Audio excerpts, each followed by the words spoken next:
예수님의 마지막 기도 속에 드러나는 간절함은 하나됨이었습니다.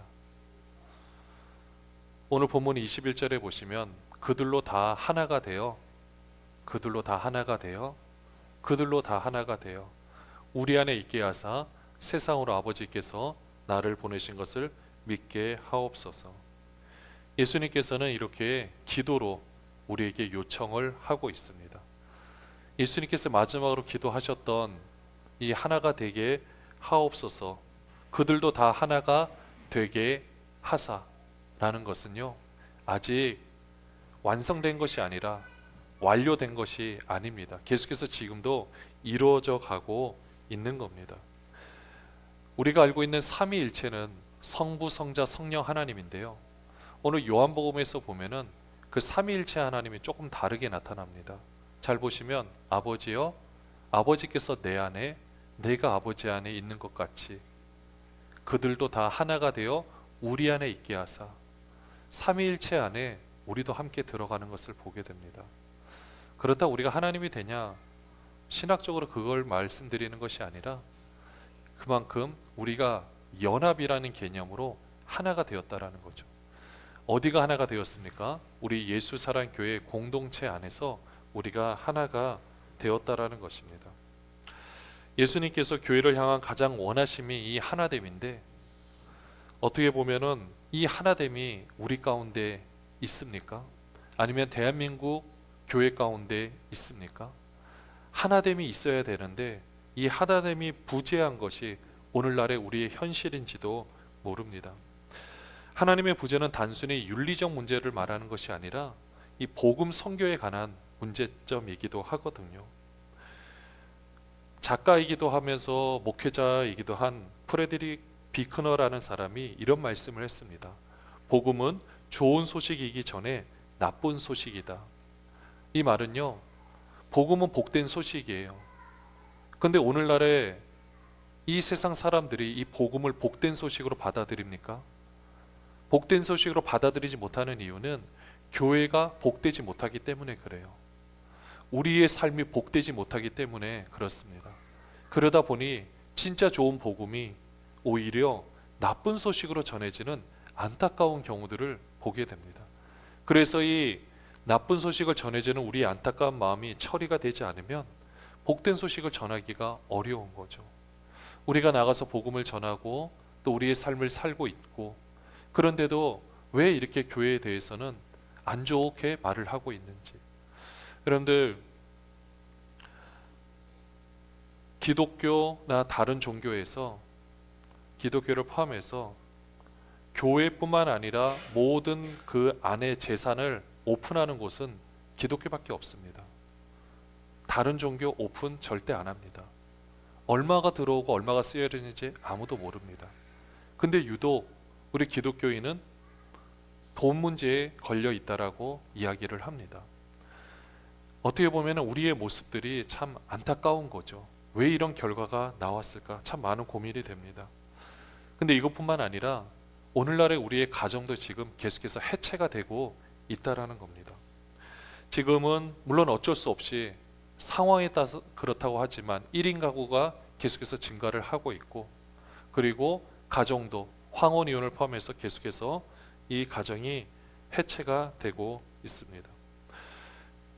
이게 이런 상황들이 지금 우리에게도 계속해서 일어나고 있고, TV에서도 보면은 뭐 이혼 숙녀 캠프라든지 계속해서, 아니면 돌아온 싱글이라든지 이런 모든 것들에 대해서 계속해서 방영들이 되고 있는데요, 그게 나쁘다라는 게 아닙니다.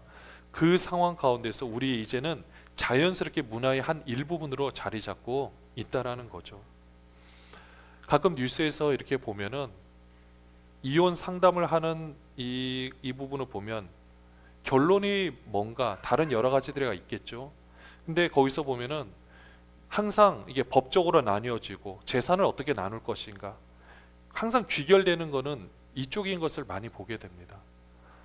그러니까 다시금 이게 이혼의 사유가 되냐 안 되냐, 초점이 거기에 맞춰져 있어요.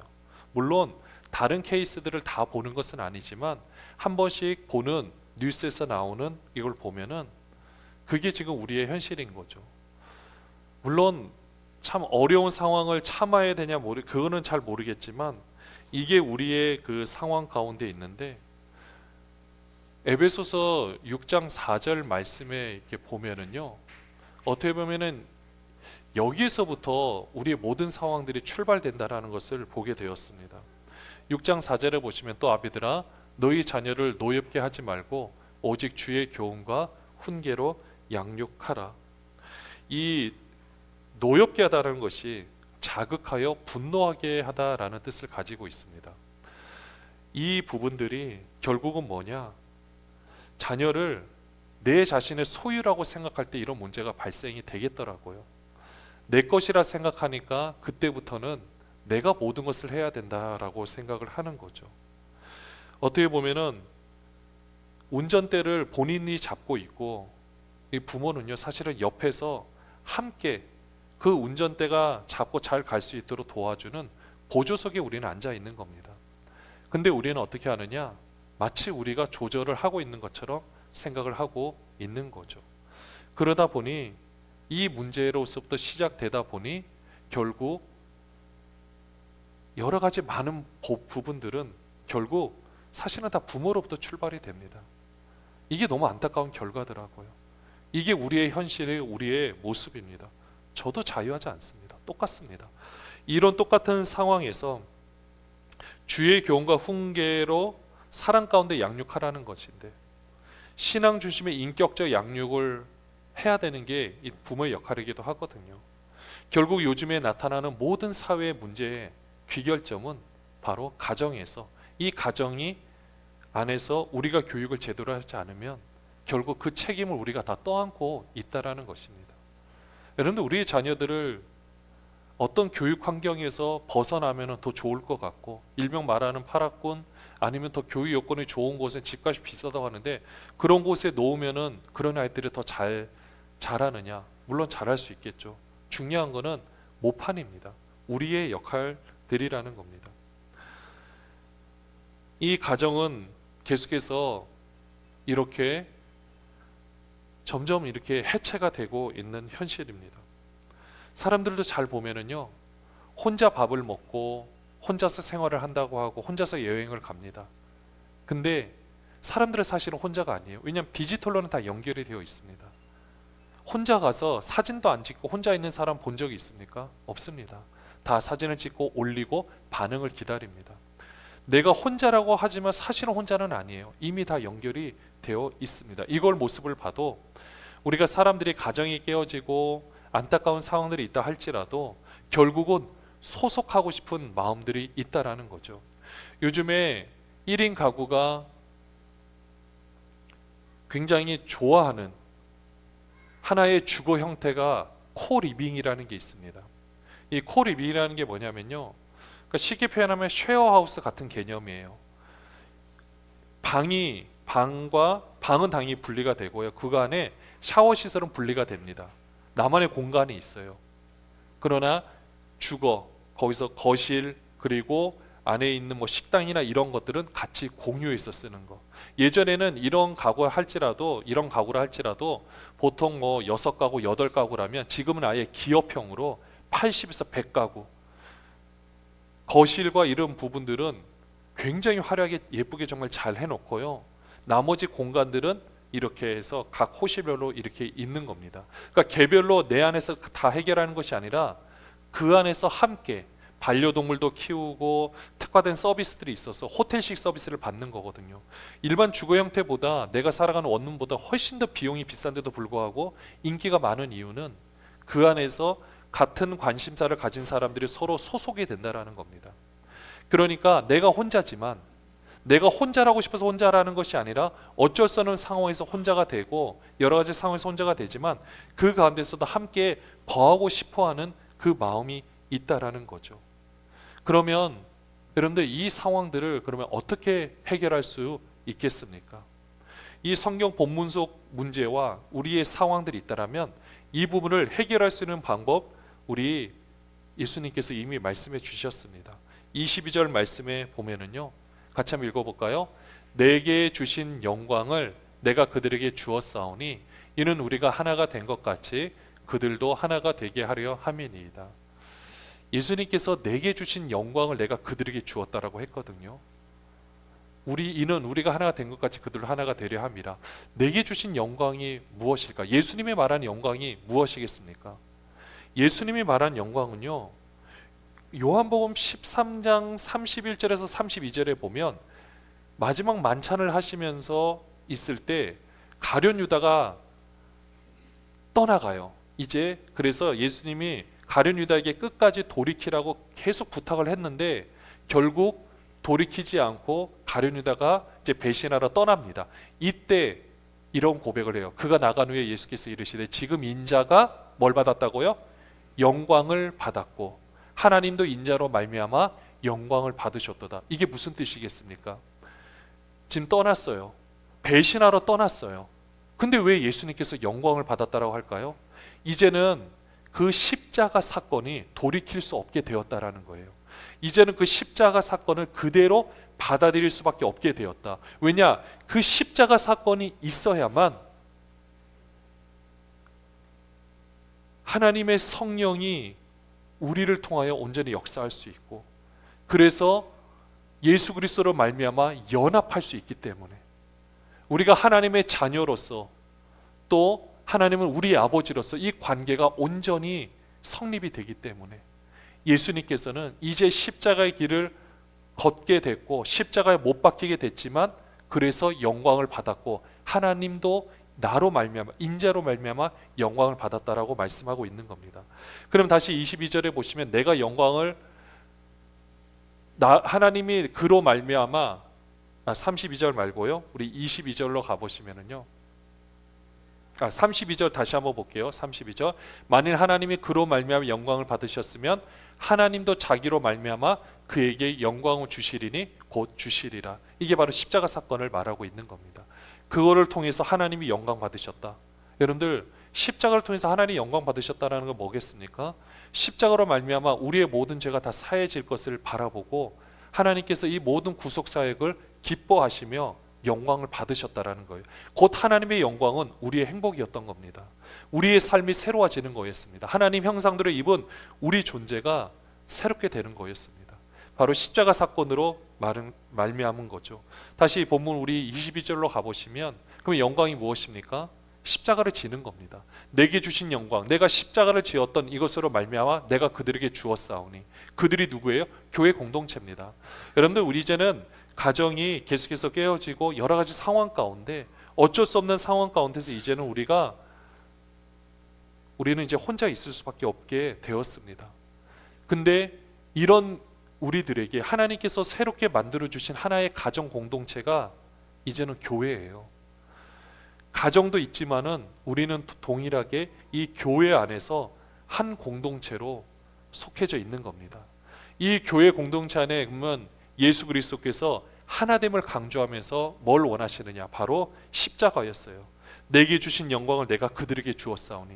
예수 그리스도가 누리고 있는 그 십자가 사건을 통해서 우리에게 주었다라는 것은 우리도 십자가 사건으로 말미암아 십자가로 말미암아 나를 십자가에 못 박음으로 말미암아 우리가 어떻게 될 수 있어요? 하나가 될 수가 있는 겁니다.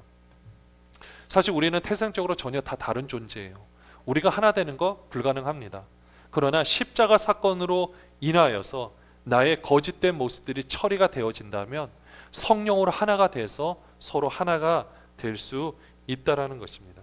예수님의 기도는 단순한 명령이 아니라 은혜의 선언인 거예요. 지금 여기서 말하는 것은 명령, 지키라는 게 아니라 선언, 선포하신 겁니다. 그러면 우리는 그대로 이루어질 거예요. 예수님의 기도를 통해서 우리는 하나가 되어진다라는 것입니다. 이 하나됨의 근거는요, 우리가 서로 하나가 된다라는 그런 개념이 아니라 우리 안에 누가 거하십니까? 한 성령이 거하시는 거예요. 우리 안에 누가 거하십니까? 한 하나님이 계신 겁니다. 그 하나님으로 말미암아 우리가 서로 함께 거하는 거, 마치 삼위일체 하나님이 삼위로 계시지만 한 분 하나님이신 것처럼 우리가 지금 그런 존재로 교회 공동체 안에서 새로운 가족으로 묶여져 있다라는 겁니다. 이제는 우리가 이 만족감을 우리의 가족에서 찾는 것이 아니라 이제 우리는 이 교회 공동체 안에서 함께 찾아가고 있는 것입니다. 그러면 이거는요, 우리로 끝나는 걸까요? 아닙니다. 우리로 말미암아 하나 되지 못하는 모습을 가진 사람들이 있어요. 근데 십자가에서 하나 되게 하신 그 하나님의 은혜를 알게 하는 게 우리가 해야 될 사명이고 하나님의 은혜를 깨닫게 하는 것입니다. 사랑하는 여러분들, 예수님의 기도는요, 오늘 지금 우리 안에서 이미 실현되고 있습니다. 여러분들 믿으십니까?